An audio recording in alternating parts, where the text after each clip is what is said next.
Well, it is cold and rainy here at Gingerman Raceway, but we're here.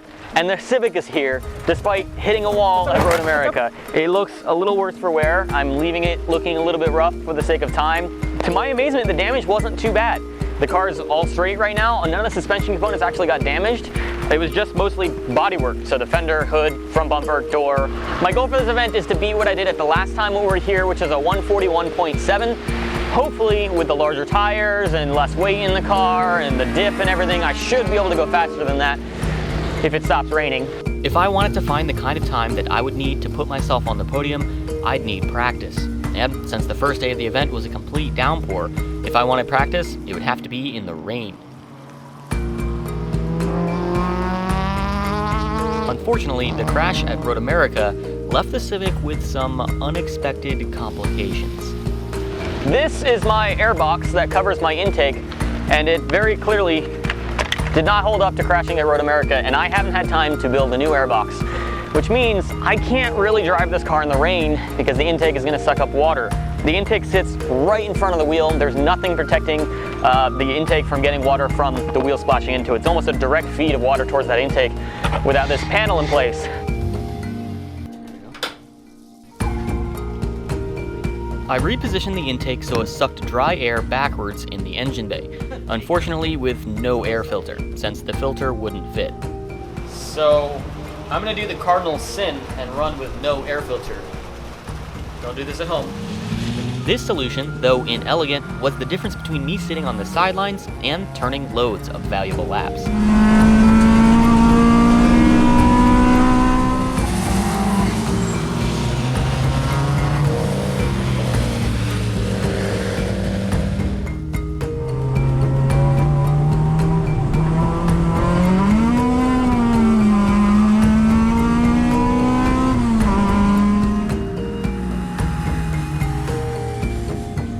47-minute session.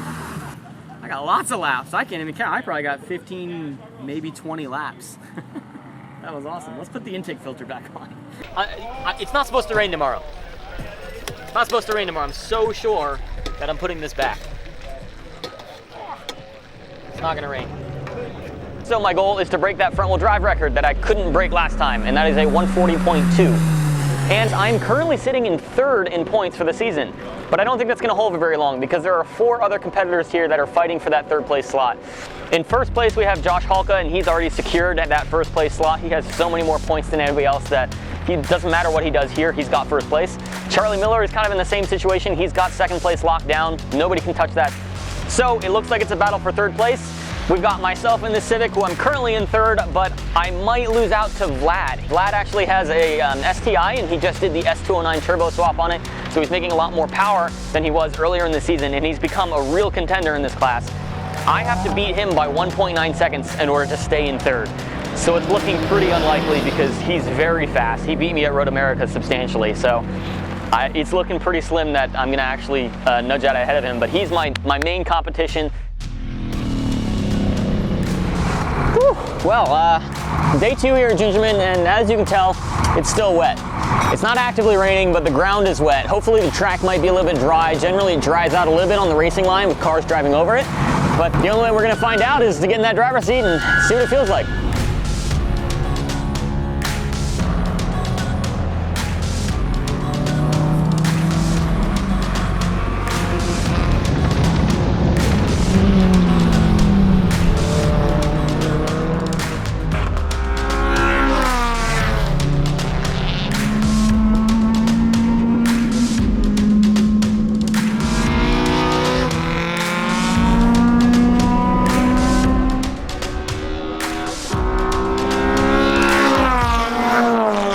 That session was pretty good. It was a good way to get acclimated to a little bit more dry conditions. It was probably 80% there, dry. It was pretty good. I think every lap I was taking 2 seconds off my time, just kind of chipping away.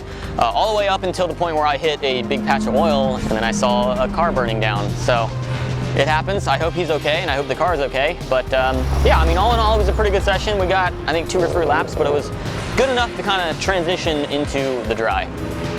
The RT660s, honestly, they're very forgiving. Like it's not a light switch like with some tires where they'll just slip out. It's a very even transition where you'll kind of slowly slide out, which is nice for car control and learning, where the weight balance of the car is. So honestly, I would rather have no other tire on the car than the Falcon RT660. Next session, I'd like to put down a pretty good dry time. Hopefully it's a perfectly dry session where I can actually see what the car can do. It's a really interesting contrast between this event and the first event that we had of the season because there's been so many changes to the car. It's a pretty different car than it was at the start of the season, and hopefully it's a lot faster than it was at the start of the season. I wasn't the only one who had plans to go faster though. In the first dry session of the weekend, my street class competitors were playing to win.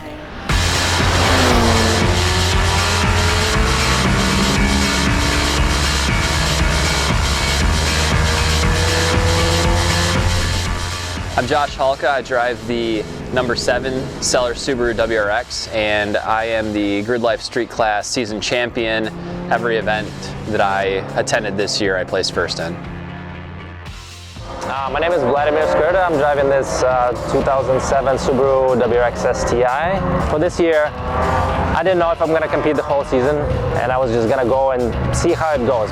And I got 3rd place, so it kind of was like, okay, we can do something with that. I've been participating in Time Attack for about 3 years now. The first season was not the greatest. Then the second season, I was consistently getting 2nd and 3rd until the very end when I kind of figured out the car setup a little bit. And then with the development we did, increasing the power over the off season, now the car is just on point and pretty much winning every event. I think Subaru definitely proven with Josh Halka that it's actually possible to make it fast. The only reason I got S209 Turbo is because he had an S209 Turbo and I just was 3 seconds behind him in VidoeMicro, and I was like, there's nothing else I can do unless I get one. It takes a fast car, obviously, but to get a fast car, you really have to commit to Time Attack. And usually that means every 20 minutes you're on track, you're spending at least an hour working on the car in between events, the off season. So although it looks like we're just coming out here, throwing down fast laps, it's a lot more work in the garage at home, talking to people, trying to figure out different ways to make the car faster where some people haven't done that kind of stuff in the past. So it's really, it's a lot of tinkering trying to get the car set up to go fast. Josh has certainly done the right tinkering to his Subaru. Halka just did a 36 point something. It just broke the record by a full second from what he had set earlier in the year. And Vlad just took 3rd place for the season. There's no way I can touch his time. He did a 38 point something, and I'd have to do a 36 to beat that, and that's just not happening. So I'm gonna settle for 4th for the season.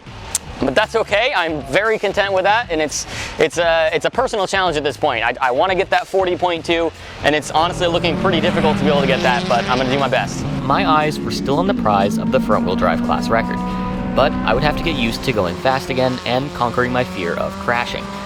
The hardships my fellow drivers were experiencing only served to further complicate matters. When I went out, there was a Subaru that kind of went right off track almost immediately, and I was like, whoa. And then 2 laps later, Peter blew up. His motor exploded. I think his motor exploded and caught fire and everything. We were all scrambling because none of us had a fire extinguisher. And I've never wanted to have a fire extinguisher on my car more than right now. And thankfully he's okay. He's safe. He got out. The car is safe. It might need a new motor though. Soon, rain ruined any chances of a fast time for Friday, which meant Saturday would be my final shot at snagging a record with the Civic. And maybe, just maybe, going sub 40. To achieve your full potential as a driver, it's good to ask for help from your betters.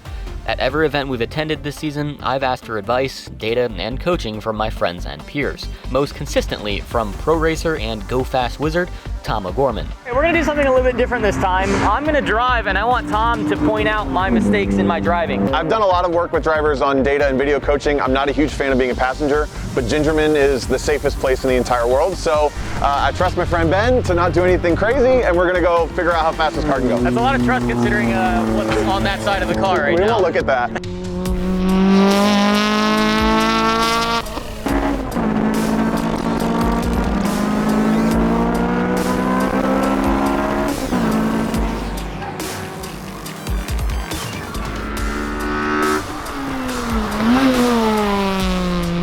tend to be somewhere between a tire width and like a half a car width off of apex points and stuff like that. So I think there's just some precision, you like using all the track on the inside, and then I think your brake pressure is pretty inconsistent because you're dealing with the downshifts and stuff. So I think if you were to see the brake trace, it would kind of be a little like peaky and valley. You can be a little more efficient with the braking. The third thing I noticed is you seem pretty uncomfortable with the idea of slip in from the front. I do, yeah. There's a percentage of slip that you have to be comfortable to drive through in a front wheel drive car.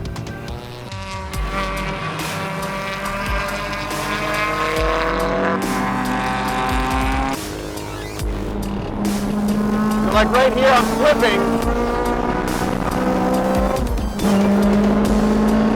All the way to the curb.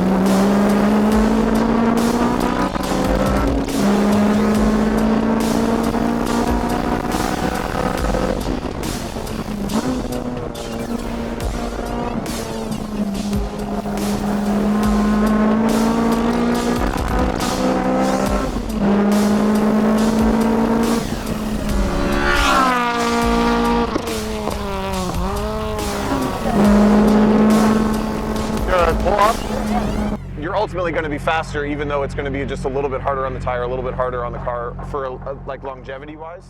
Tom's coaching was, as usual, invaluable in helping me pinpoint areas where I could improve. And with his fine-tuning in mind, it was time to really cut loose.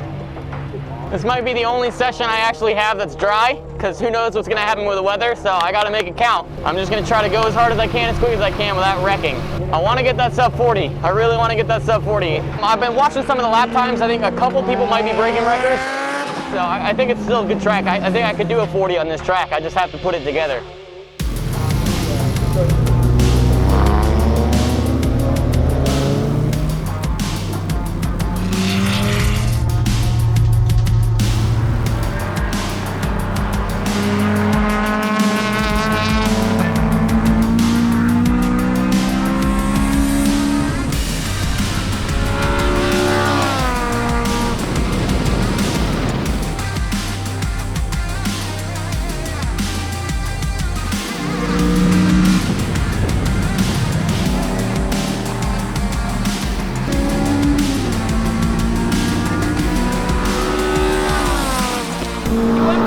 You went from 42.4 to 41.1 to 40.2. You got 2 seconds and 2 laps. That's a front wheel drive record. That's it. Yeah. But the Civic had more in it.